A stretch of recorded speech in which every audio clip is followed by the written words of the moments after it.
qajeelummaa na barsiisi hubannaaf ogummaatti na guddisi ani sin barbaada halkanii fi guyyaa mana kee jiraachuu anaaf fayyada. Mana kee jiraachuu mana kee jiraachuu anaaf fayyada. Mana kee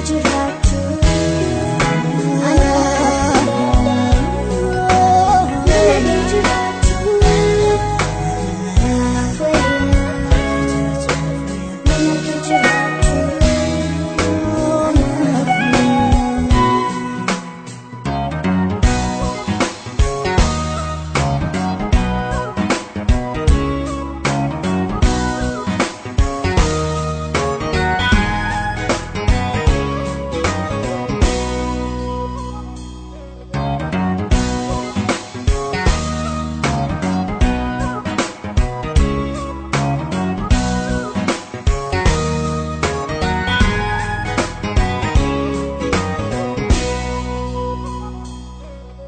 wanta gaarii dhibee biyya lafaa kanaa gaarummaan niin jiru kan nuti jallinaa waan hundumaa dhiisee sitti baqadheera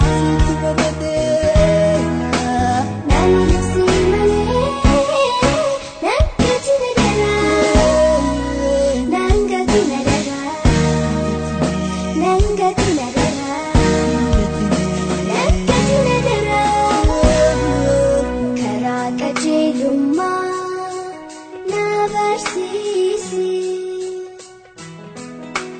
hubannaaf ogummaatti na guddisi ani sin barbaada halkanii fi guyyaa mana kee jiraachuu anaaf fayyada. Mana kee jiraachuu anaaf fayyada. Mana kee jiraachuu anaaf fayyada. Mana kee jiraachuu anaaf fayyada. Mana kee jiraachuu anaaf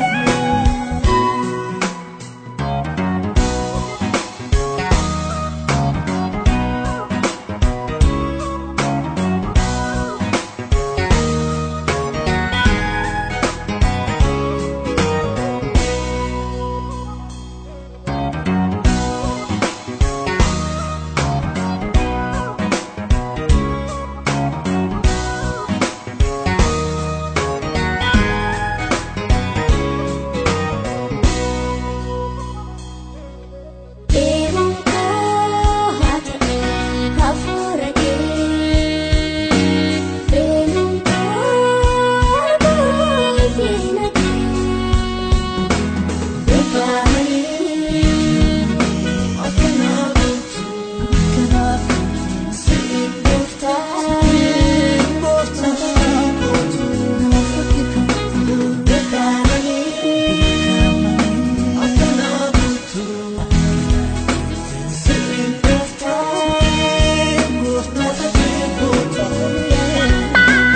karaa qajeelummaa na barsiisi hubannaaf ogummaatti na guddisi ani sin barbaada halkanii fi guyyaa mana kee jiraachuu anaaf fayyada. Mana kee jiraachuu anaaf fayyada.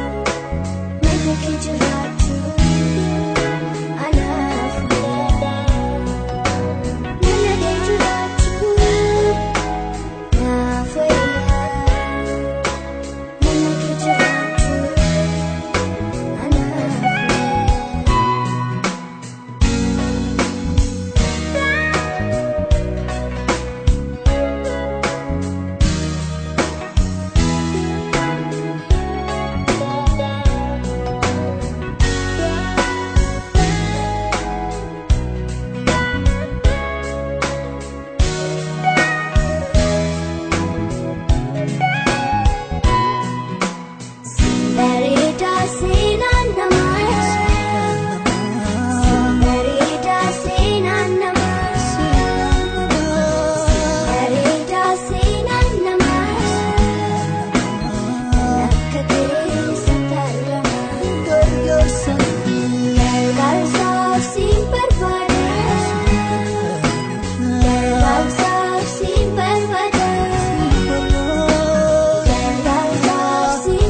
qajeelummaa na barsiisi